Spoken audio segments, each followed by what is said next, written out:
மிட்டாய் கிங். அன்று ஒரு காலத்துல தூரமான ஒரு நிலத்துல ஹாலிங்வுட்னு ஒரு ராஜ்யம் இருந்தது. நீங்க நம்பலனாலும் ராஜ்யம் முழுவதும் எல்லாரும் மிட்டாய்களை விளைவிச்சாங்க. பார்க்கறதுக்கு மிட்டாய் நிலம் மாதிரியே இருக்கும். எல்லா மிட்டாய்களும் ராஜ்யத்துல இருக்க எல்லா மக்களுக்கும் கிடையாது. இது எல்லாமே ஹாலிங்வுட்டோட அரசருக்கு மட்டும்தான்.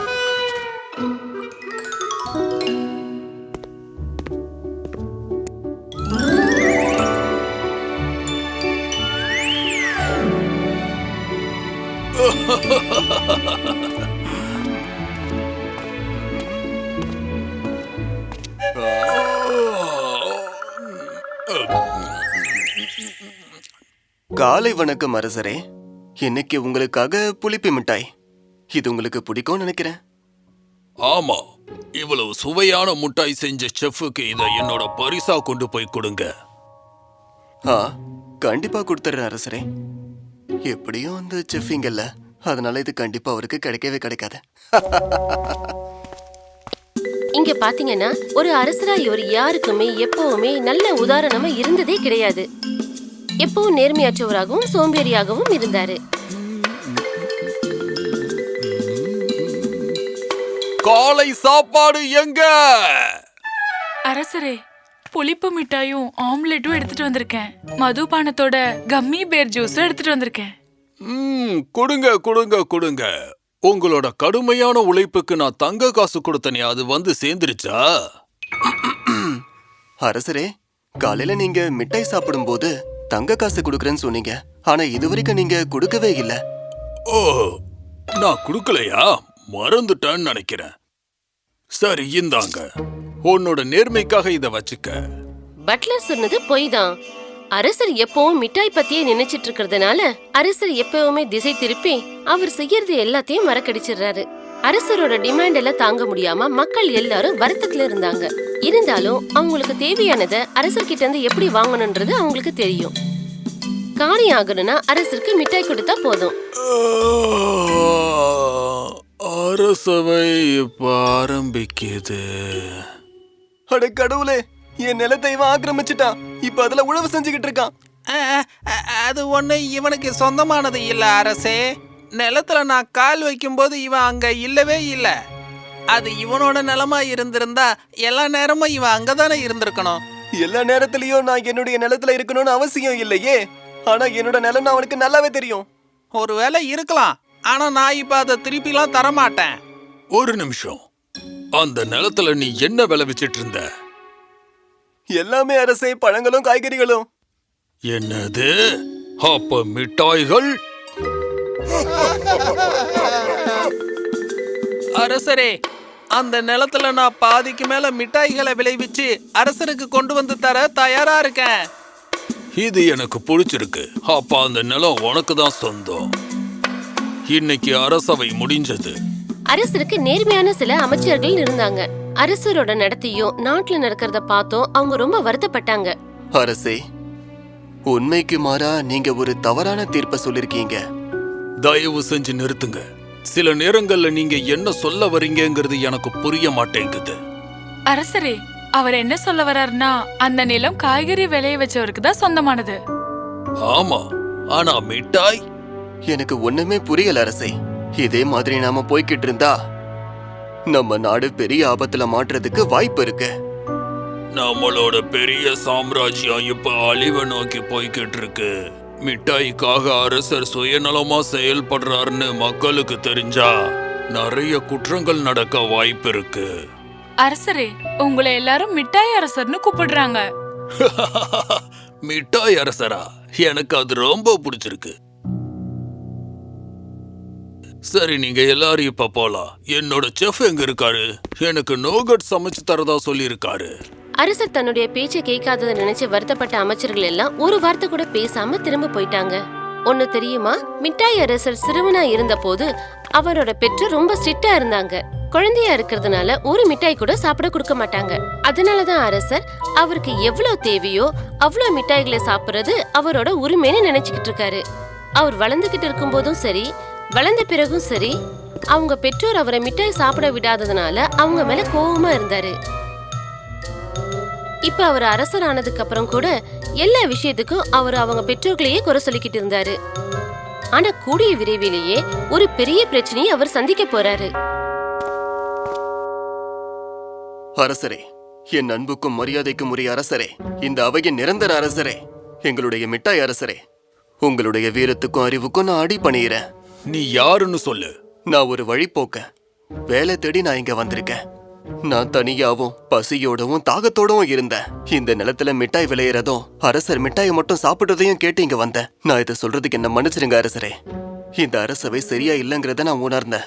அதுக்கான தீர்வு என்னங்கிறதும் எனக்கு தெரியும். நிறைய பேர் என்கிட்ட வந்து மிட்டாய் சாப்பிட வேண்டாம்னு சொல்லிருக்காங்க. இன்னொருத்தரும் அதையே சொல்ல வேண்டாம். மிட்டாய் சாப்பிடுறத நிறுத்துறதா? இல்ல, அது ஒரு அபத்தமானது. எனக்கு என்னவோ நீங்க போதுமான அளவுக்கு மிட்டாய் சாப்பிடலன்னு தான் எனக்கு தோணுது. உங்களுக்கு தேவையான அளவுக்கு கிடைக்கலங்கிறது தான் இந்த பிரபஞ்சத்துல நீங்க சிறந்த அரசராகணுங்கிறத தடுக்குதுன்னு நான் நினைக்கிறேன். இறுதியா ஒருத்தர் தன்னை புரிஞ்சுக்கிட்டத நினைச்சு மிட்டாய் அரசர் ரொம்ப சந்தோஷப்பட்டாரு. அந்த வழிபோக்குன தன்னுடைய சொந்த அமைச்சரா அவர் பணியமர்த்தினாரு. மற்ற அமைச்சர்களுக்கு இதுல உடன்பாடே இல்ல. புதிய அமைச்சர் நேரத்தை வீணடிக்காம நிறைய விதிகளை அரசவையில அவர் மாத்தினாரு. நிறைய விஷயங்கள்ல அரசர்கிட்ட அவர் கையெழுத்து வாங்கினாரு. ஆனா எதையுமே அரசர் படிச்சு கூட பார்க்கல. முதல் திட்டமே எந்த காய்கறியுமே ஹாகின்வுட்ல விளைவிக்க கூடாதுங்கிறதுதான். விதவிதமான மிட்டாய்களை மட்டும்தான் இங்கே விளைவிக்கணும். அதனால நிறைய மிட்டாய்களை சேமிக்க வேண்டியதா இருந்தது. அதனால சிறையில இருக்க எல்லா குற்றவாளிகளையும் விடுவிக்க வேண்டியதா இருந்தது. மிட்டாய்களை எல்லாம் சிறையிலும் மாடியிலையும் ஏன் வீரர்களோட பாக்கெட்லயும் சேமித்து வைக்க வேண்டியதா இருந்தது. நாட்டு மக்கள் எல்லாருமே கொஞ்சம் கொஞ்சமா ஒரு இடத்துல இருந்து இன்னொரு இடத்துக்கு நகராம சோம்பேறியாவே இருந்தாங்க. அப்புறம் இந்த மிட்டாய் அரசர் மிட்டாயை தவிர வேற எதை பத்தியும் கவலைப்படாத அரசர் நிறைய நேரம் தூங்கிக்கிட்டே இருந்தாரு. அப்புறம் ஒரு நாள், அரசே, டெமிசியா நாடு நம்மளை எதிர்த்து போர் தொடுக்க வர போறதா தூது அமைச்சிருக்காங்க. அப்படியா? எனக்கு தெரிஞ்சு போருக்கு நாம தயாராகணும்ல. அதுக்கு நீங்க தயாராகுங்க. என்னோட புது அமைச்சர் எங்க? அரசரே, அவர் போயிட்டாரு. அவரை பத்தி விசாரிச்சு பார்க்கும்போது அவர் வேற யாரும் இல்ல. அவர்தான் அரசர் எரோனியஸ். டிமென்சியாவோட அரசர் அவர்தான்.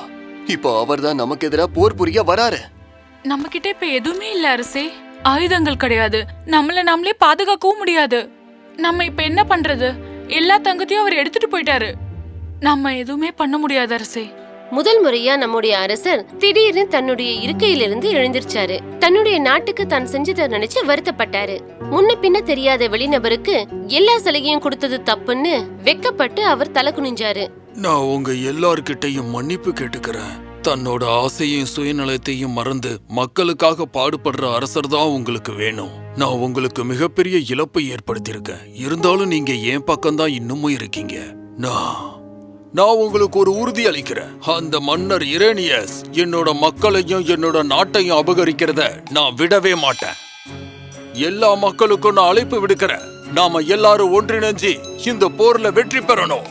ஆனா நம்ம கிட்ட எந்த ஆயுதமும் இல்லையே. அப்ப நாம அறிவை பயன்படுத்தி தான் ஜெயிச்சு ஆகணும். ஹாகின்வுட்காக இருக்கிற எல்லா மிட்டாயும் எடுத்துட்டு வாங்க. ஒரு சின்ன பீஸ் கூட விடக்கூடாது. நாம போருக்கு தயாராகலாம். இரு நாடுகளும் போர்க்களத்துல போர் புரிவதற்கு தயாரா இருந்தாங்க. அரசே, நம்மளோட அறிவிப்பு அவங்களுக்கு கிடைச்சிருக்கும்னு நினைக்கிறேன். ஆனா அவங்கள பாக்குறதுக்கு போருக்கு இஷ்டம் இல்லாத மாதிரி தோணுது.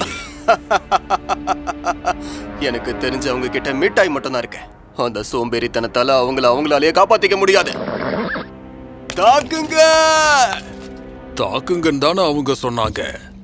டெமின்சியா வீரர்கள் பீரங்கியால அவங்கள தாக்கும் போது அதிலிருந்து வெளியில வந்தது மிட்டாய்களும் சுவிங்கங்களும் மதுபானங்களும் லாலிபாப்பும். என்னது? இங்க என்ன நடக்குது? இங்க பாருங்க, ஹாகின்வுட் படையினர் கிட்ட மக்களை பாதுகாக்கிறதுக்கான எந்த விதமான ஆயுதங்களும் இல்ல. இரவுல டிமான்சி அரண்மனையில யாருக்கும் தெரியாம எல்லா பீரங்கியிலையும் மிட்டாய்களை நிரப்பிட்டாங்க. எவ்வளவு தைரியம் உங்களுக்கு! இதோட முடியல கிங் யுரேனியஸ். இன்னும் சிறப்பான செயல்கள்லாம் இருக்கு.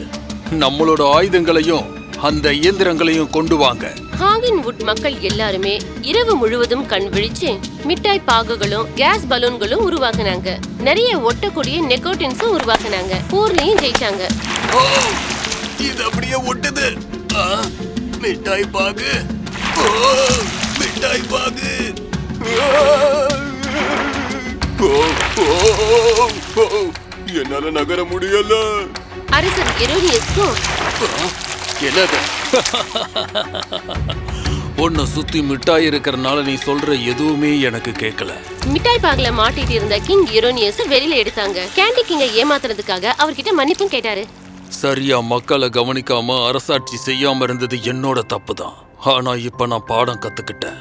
அரசே, நீங்க சரியான முடிவை தான் எடுத்திருக்கீங்க. ஹாகின்வுட்டுக்கு நீங்க தான் சிறந்த அரசர்னு நாங்க ஒத்துக்கிறோம். மிட்டாய் அரசர் ஈரோனியஸ மன்னிச்சு இனிமே இந்த நாட்டு பக்கம் வராதுன்னு சொல்லி அனுப்பிட்டாரு.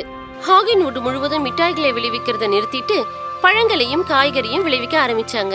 மக்கள் எல்லோரும் தன்னுடைய நீதிக்காக மிட்டாய் விளைவிக்க தேவையில்லை. அரசர் அவங்களோட பிரச்சனையை தீர்த்து வைக்கிறது அவங்களுக்கு பிடிச்சிருந்தது. ஹாகின்வுட் அரசருக்கும் அவரோட புது பேர் பிடிச்சிருந்தது. இது வரைக்கும் ஹாகின்வுட் அரசராக இருந்த அரசர்களின் மத்தியில நேர்மையான அரசர்னு பேர் வாங்கினாரு. புராண கதை இன்னும் இருக்கு. மிட்டாய் அரசரோட தோட்டத்துல இன்னும் ஒரு பகுதி மிட்டாய் விளைவிச்சுக்கிட்டு தான் இருக்காங்க. அதுக்காக ஒரு மிட்டாய் கூட சாப்பிடாம எப்படி இருக்க முடியும்?